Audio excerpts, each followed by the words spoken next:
自動でお風呂を沸かします。お風呂の際は自動で。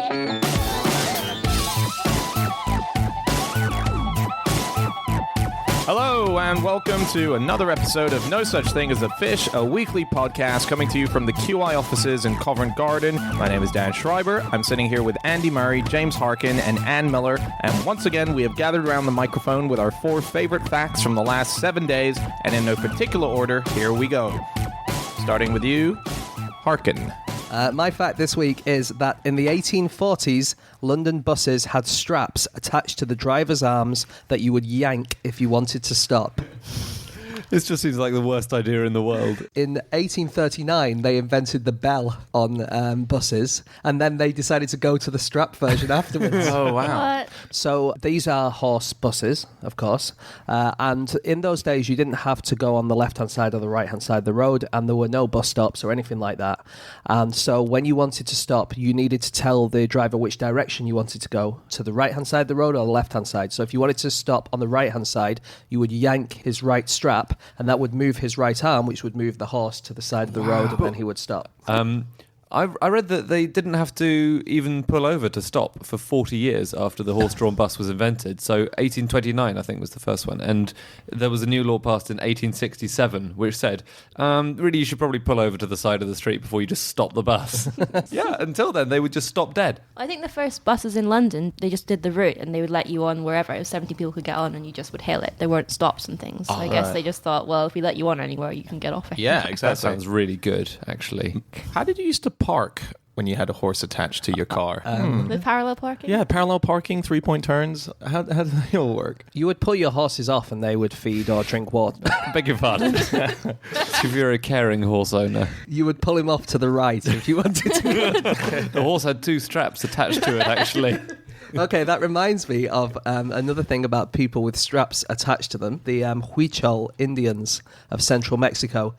During childbirth, the father would sit above his wife who's giving birth and have a strap attached to his testicles. And whenever she had labour pains, she would yank on the strap and yank his testicles so that he would have the same pain as her. That sounds like a great idea. My God, that is so...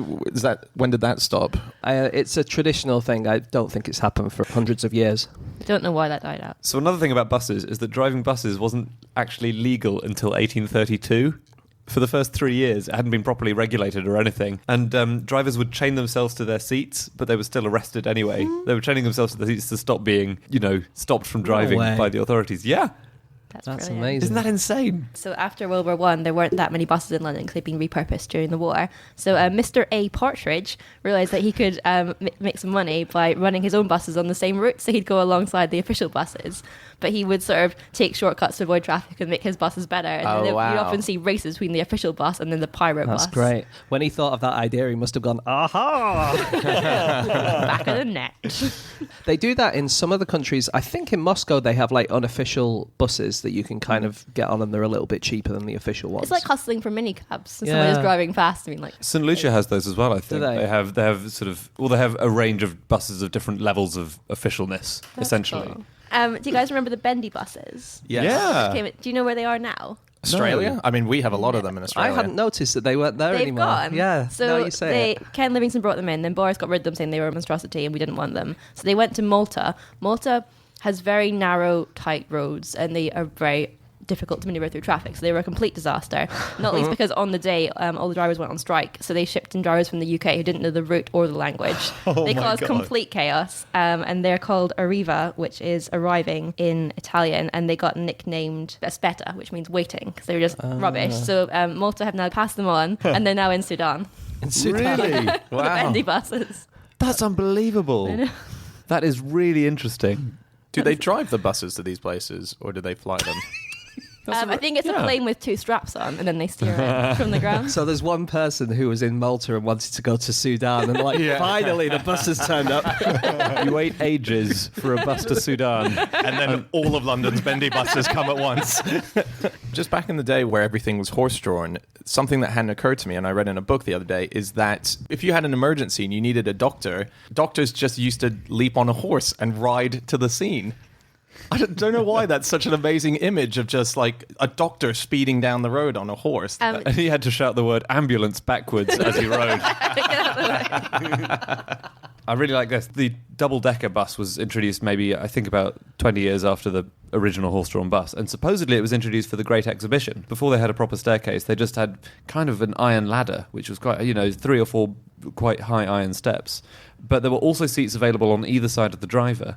And there's one book, it's called Transport in Britain from Canal Lock to Gridlock. And it says that the seats were hard to get, but they were highly prized by younger passengers because of the driver's great reputation for jokes and witty repartee. So nothing changes, does it? It was the original banter bus. Yeah. Okay, here's the thing. Here's the best thing I found this week. Oh, yeah. Who invented the bus? Jack Bus. The earliest known public bus line, it was called the Carriage, was launched by Blaise Pascal. The mathematician. The mathematician and philosopher. The He ran a bus company in his spare I time. know, it's unbelievable, isn't it? How can that even be true? It was on Wikipedia, and I checked it out, and there's some books, some philosophy books about him, and apparently it is true. I Extra know. points That for is you. incredible. I wish I knew more about Blaise Pascal so I could put that in context. Yeah, give us a bit more then. Okay, about him. so he, in mathematics, he did Pascal's triangle, which is a famous load of numbers in a triangle where the two above add to the one below. He has the SI unit of pressure named after him. Mm-hmm. He wrote a famous book called The Pensée, which was a philosophy book, and he was a great French kind of... Transport enthusiast? Yeah. But yeah, I mean, he was one of the great 17th century French thinkers, and he also invented the bus. That is incredible. How did Very the bus cool. fall off from his list of achievements? Well, it's the one that no one ever talks about these days, really. Yeah, I read a theory, and I'm still trying to get to the bottom of this because it sounds like there is some truth to it, but not as much as most articles would suggest. Do you know why the railroads in this country are the width that they are? Yes, it's the stride of a Yeti, isn't it? No, it's the idea that obviously when trains were horse-drawn, you had two horses pulling the train. And the width of the railroads now are the widths of what two horses standing next to each other would be. Now, that's a theory that apparently in America as well, that with all the railroads, that's how it became. But then different countries have different gauges. So Exactly. They, Yeah, and in fact, Britain had 2 different gauges. yeah. And America had 20. This is where the theory 20. falls down slightly. But maybe the horses got like fatter in certain states. And Yeah, so that's true. That's possible. Different diets. There was a way it could have gone. There was an amazing program about this ages and ages ago on the Beep, and it was basically saying that there were 2 gauges, a narrow gauge and a broad gauge for trains, and the whole of the country eventually went with the narrow gauge simply because it had spread further and faster, like basically VHS over Betamax, if you like. Yeah. And so now these days we could have these incredible, lavish, huge trains, but we don't. We have to kind of squeeze through the aisle Yeah. with our coffees. And Exactly. I have a thing about there was a guide to bus etiquette printed in the Times in 1834. Right. I just love this so much. So they're quite similar. Like number 1, keep your feet off the seats. 2, do not get into a snug corner yourself and then open the windows to admit a northwester upon the neck of your neighbour, like a wind or Like it, rain. yeah, or, yeah. You know. Isn't it weird when you get on a tube and someone just immediately gets on the tube and opens a window without checking the temperature? Just goes on, opens the window and Yeah. sits Yes, down. that is true. That is weird. Yeah, yeah. I mean, I don't But mind. sometimes you get on and it's like walking into an oven, though. So I guess. Yeah, no, I If it's can like, understand If it's it if summer, it's it's, hot. okay. Yeah. In winter, Yeah. it's I get really pissed off by people who open windows. You know how you keep learning a few things about yourself as the years go on? It's a new thing I've learned very recently. If people are opening windows whenever you walk into a room, you might be the problem. Someone else is saying, you know what? I've recently found out I hate people who smell bad. what can you do? What can you do? This bus etiquette guide then starts to go slightly off the rails of where we know. So number 6 is do not spit upon the straw. You are not in a hogsty. Number 7, behave respectfully to females and put not on an unprotected lass the blush because she cannot escape from your brutality. Which is very good advice. Number 8, if you bring a dog, let him be small and confined by a string. Let him be small. It's like all big dogs are going, please let me be small. Yeah. That's like on the underground, isn't there's like a rule that you can have it's something like you can have a dog on the escalator if you can hold it. So once women holding Yes. this absolutely mega dog, but I don't think I can hold it, and the dog's so miserable. So there is a bus that goes from Bristol to Bath, which is powered by poo. Oh, It's yeah. the bio bus. And it's powered by biomethane gas, actually, which comes from Okay. from excrement. and it can travel up to 186 miles on one tank of gas. I thought you were going to say on one poo. Just the driver gets out every 186 miles, Got to top it up now. opens up the cap. Oh, avert your eyes. No, it can go 186 miles on one tank of gas, which takes the annual waste of around 5 people to produce. So 5 people have to poo for 1 year to get one tank of gas. Yeah, but that's quite a not lot. so bad. Yeah, because I mean, I do that every day. Not a year's worth, but like, it's not like I'd have to be like, oh, better poo. Like, all you'd have to do is just bag what you're doing, right? I see what you mean. I don't think... I'm just saying it's not. Just bag what you're doing and post it off to Bristol. They'll be thrilled. The council buildings will be fine.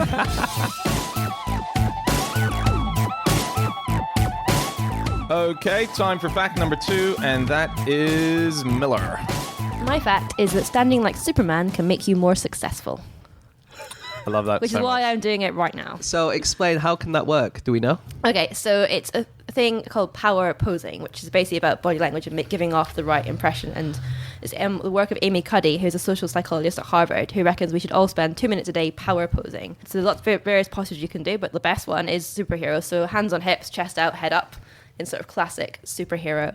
And people who do this will have increased levels of testosterone, a decrease in cortisol, which is the stress hormone, and feel both more powerful and more open to risk. People who take low posture poses have the opposite. What are low posture poses? Things like slumping in on yourself. It's basically making yourself small. So it's the thing, if you go to a meeting and you sort of, bend your knees, you tuck your arms and your head's down, you look... Being naked and crying in the corner. That also sends off bad impressions in job interviews. They found that people, if they're with someone who's doing a powerful pose in a powerful position, rather than copying them, you're more likely, even if you are relatively powerful, to then adopt a weaker stance. By presenting as more confident, you become more confident. So by being Superman, you will become not quite Superman, but with Superman-like powers. Well, here's the thing. It also works if you wear Superman outfits, which apparently.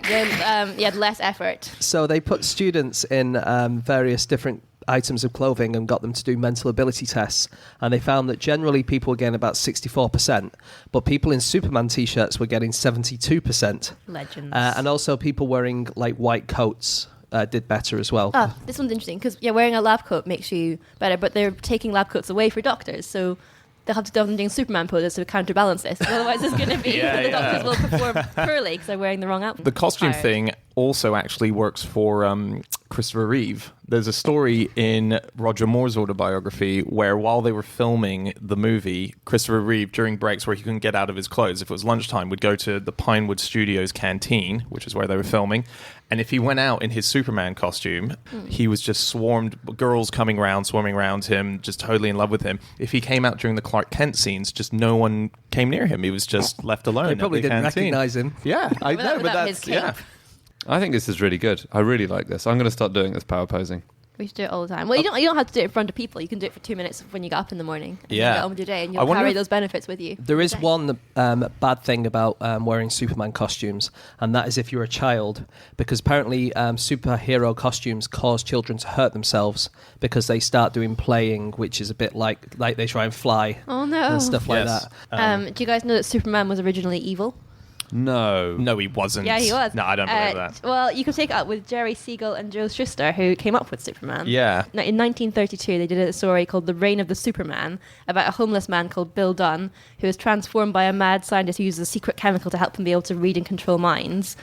The Superman, with these new powers, kills his creator and starts playing the stock market and winning races to get rich enough to take over the world, and then loses it all. Is that Wow. because he likes risk? Because he's been doing these power poses that he's playing the stock market? Yeah, I think that's what happened. And then obviously they rewrote him, and he was nicer Different the second and- time round. And an alien. And Not an insane murderer gambler. Wow. I always thought, by the way, that anytime I saw a portrait of Henry VIII, that he was adopting a Superman pose. Yeah. Yeah, he does make himself look big, doesn't That's he? true. I wonder how many people from history is where that pose was Please, someone inspired make by. that a Tumblr. Yeah. Superhero history. Yeah, Superman Oh, poses that's in a history. really good idea. Okay, there's a guy. There was a newspaper article I read about Superman, and it said something like this. When Clark Kent wanted to transform into Superman, it was a fairly simple task. He would step into a phone box, spin around, and the switch would be complete. For Herbert Chavez, his change into the comic book world has taken a bit longer through 16 years of plastic surgery. Oh my God. And he's had plastic surgery to make him look like Superman. Oh, Herbert, you're beautiful as you are. Just do the posture, that's enough. He doesn't really look that much like Superman, to be honest. Yeah. Do you mean before or after? He doesn't look like... In neither case did he Oh, ever look... Herbert.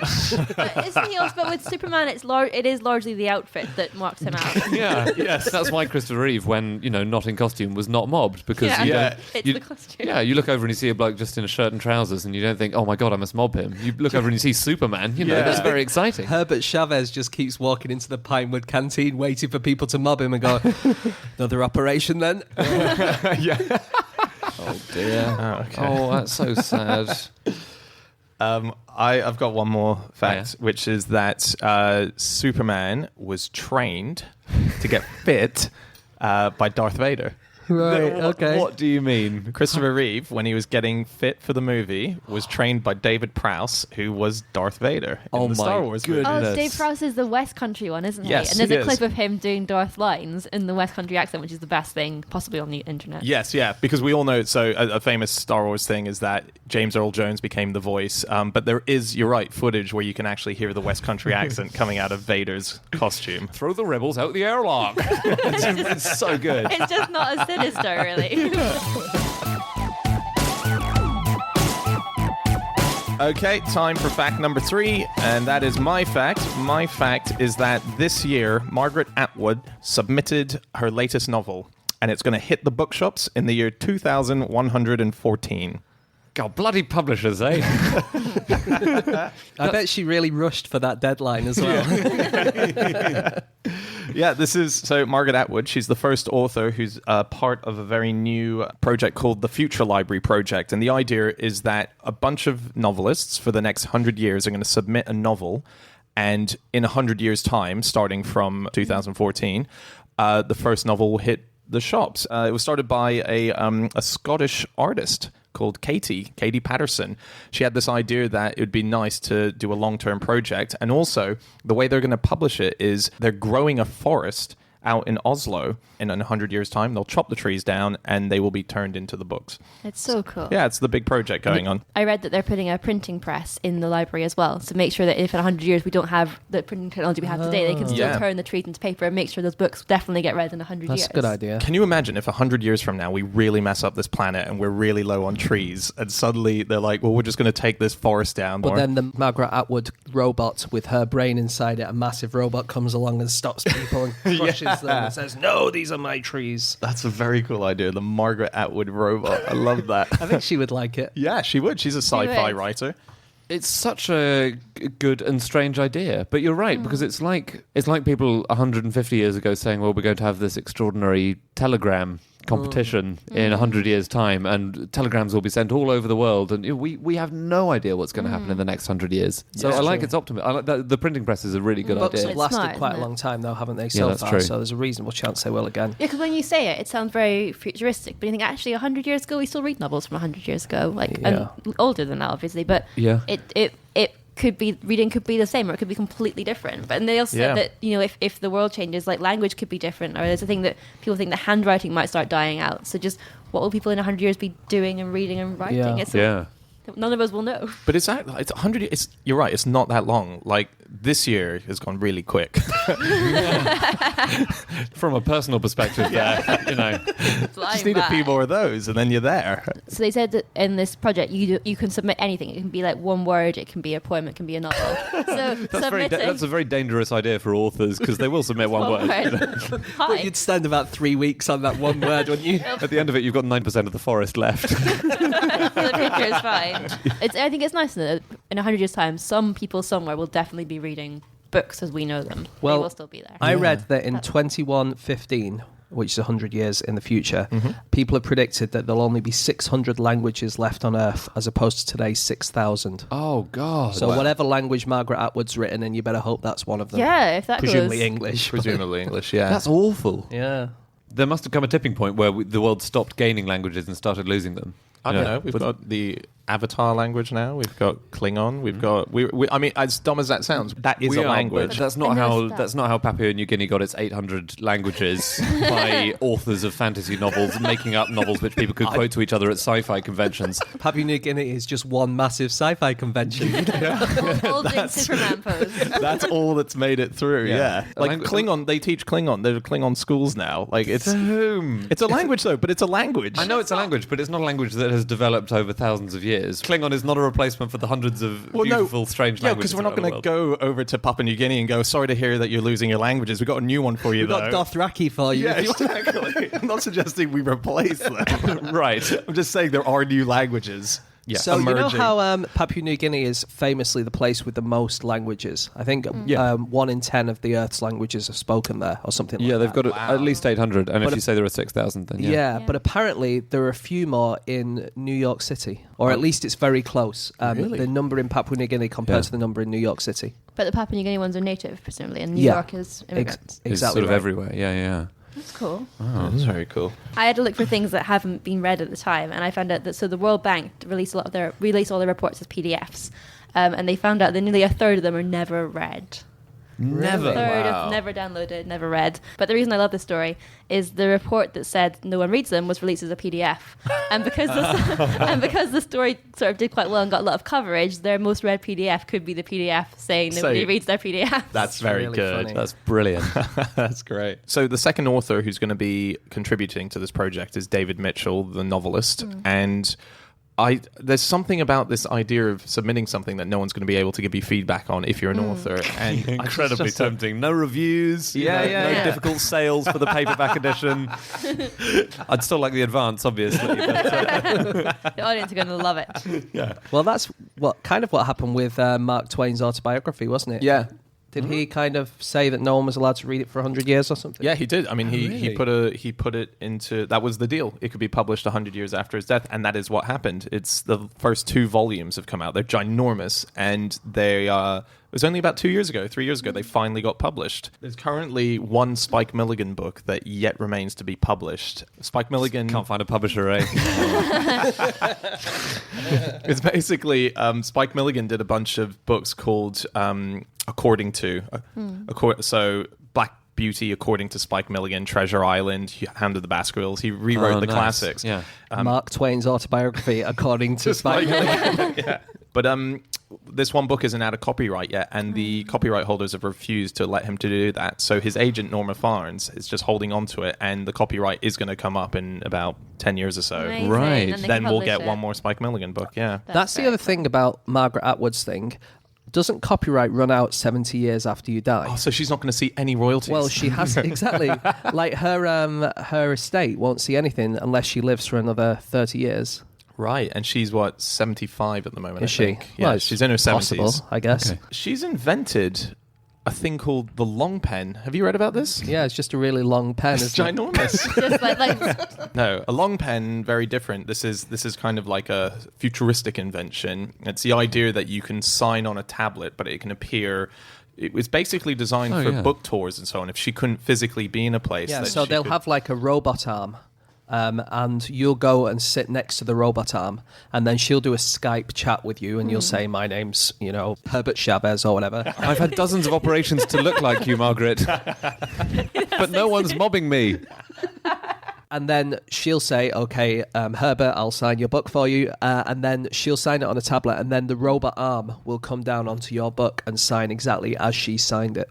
Wow. so rather than just being like, 'cause they have the auto ones where they can just like do like a president signature, but this is actually her doing it in real time. Yeah, Yeah. so That's if she cool. can't be in the room in Australia for a book signing, she could do a live Skype chat, and then you can go to a desk where there's a robot arm, and you can watch her signing it on Skype, and the robot's doing it. I think we've got to be very careful with that kind of thing. And I think the voice of the author, whoever it is, should immediately be converted into a metallic robot voice. Thank you for coming to my signing. But it works especially well for like dystopian novel signings. So you're like, welcome Yeah. to the future. Yeah, Here is your book. Yeah. I would great definitely idea. Well, watch Robotic Margaret Atwood, as you were saying earlier. There is a good story in that.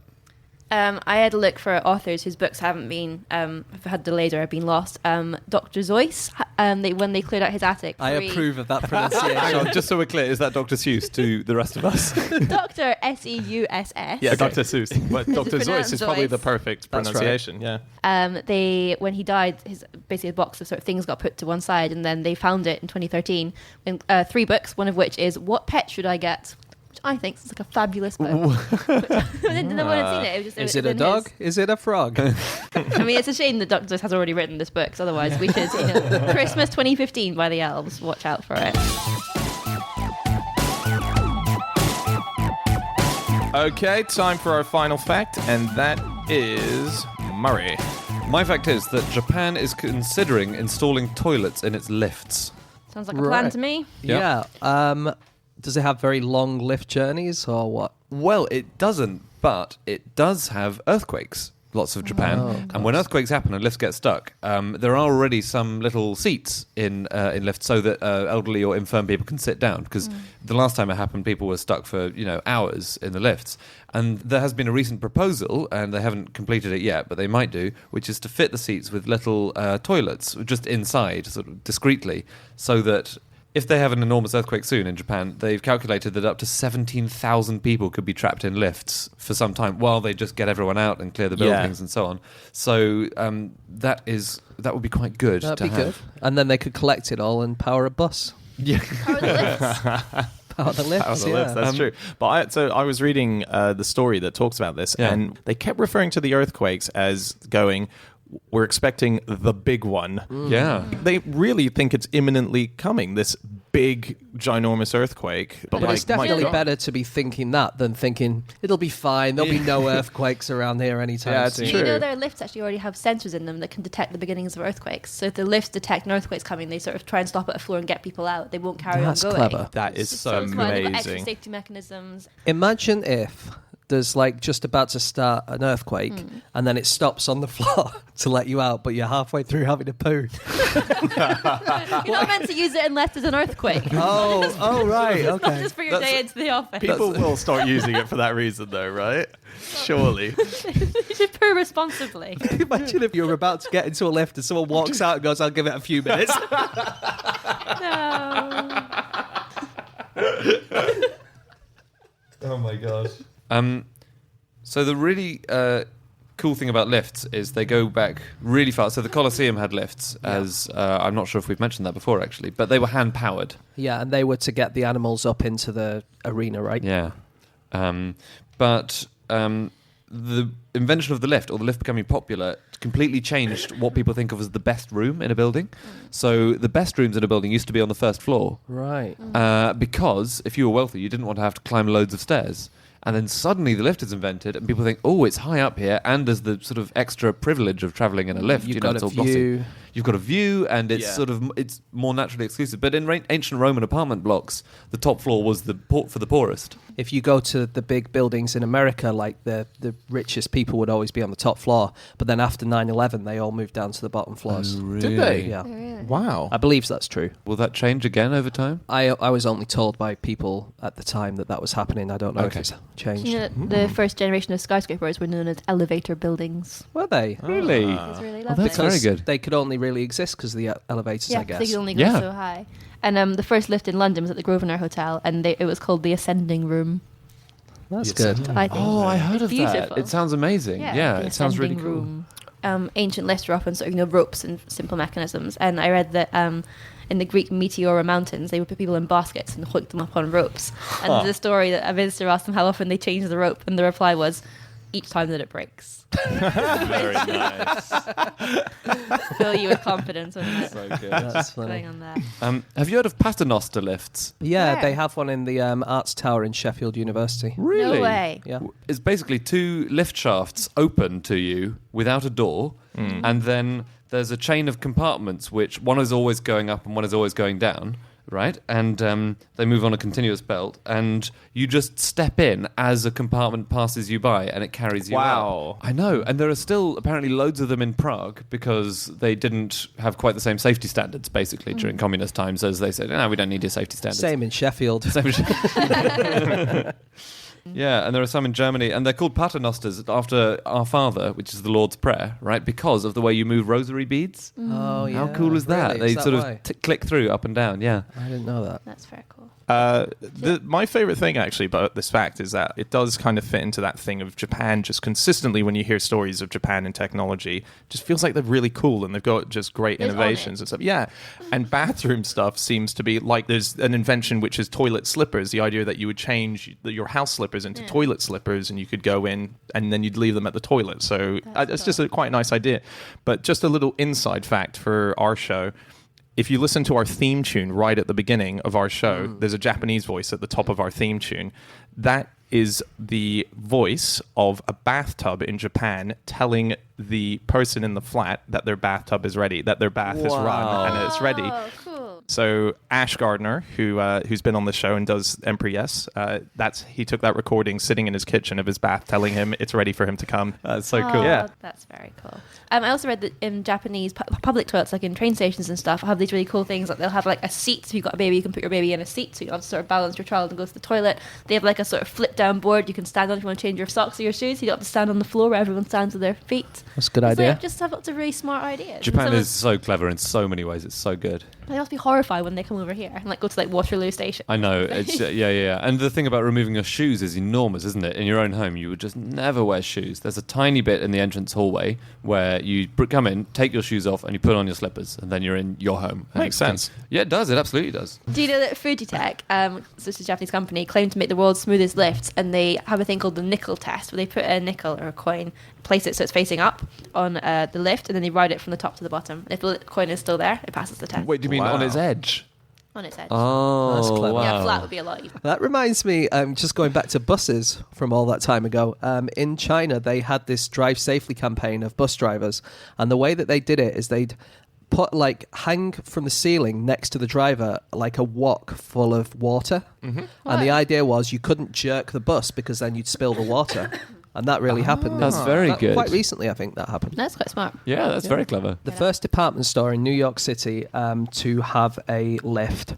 It promised customers it would take them to the second floor in 26 seconds. Okay. Today, the lift in the Burj Al Khalifa goes 2,038 feet in 35 seconds. Wow. So that's how far we've come in that That's time. amazing. Do you know in 1989, a guy called Nicholas White got trapped in his office for 41 hours after there's a power cut and he got stuck between two floors and no one noticed him. So he ended up having to pee down the lift shaft, which he hoped would attract attention, but it didn't. He was I don't know where he was looking for attention from, because no one lives at the bottom of the lift shaft and would be inconvenienced by urine. His story's really sad though, because it ruined his life. What? He wrote an article about it, saying, because this happened in 1999, and he sought compensation, basically. Lots of lawyers came waggling, million-figure sums in front of him. He spent about 5 years trying to get compensation, and in the end he got sort of, some compensation, but nothing like the millions he'd been led to It's only 41 hope. hours of overtime. Yeah, well, but then his relationship broke down, and he said, "This has basically ruined my life, and I did this to myself. I shouldn't have gone looking for that, and I sort of gave in to the temptation." Oh. Yeah, really, really sad. Do you know the person who's got the world record for the longest time stuck in a lift? Was it Nicholas White? No, it was a Cypriot lady called Kivali Papa John. Papa John. Papa John of the Pizza. Papa John family. was she delivering? No, she was going to get her groceries. Was she going to get tomatoes, mozzarella, Sweet corn, pepperoni. maybe some pineapple and ham if she was feeling fun? Such a good name, isn't it? Well, it's a full name in and of itself, which is why it's not really a surname as far as I know. But yeah, she went out to get her groceries in December 1987, and she got Still there. But people keep laughing at her about her surname. It's not fair. I think it's a hoax call. So what happened? She was stuck in her lift in her apartment block for 6 days. Wow. But luckily, she'd just been shopping, so she had loads of food. Yeah, Oh, of yeah, course. that's perfect. But when you say she holds the world record, was that like she was 5 days in and they were going, listen, Mrs. Papa John's, we've got Guinness coming. Hold on for a bit longer. We reckon we could get a really good Yeah. record out of Well, this. that's Is she wiring holding the stuff. doors shut when they're trying to, come on, I need one more hour in here and I get the record.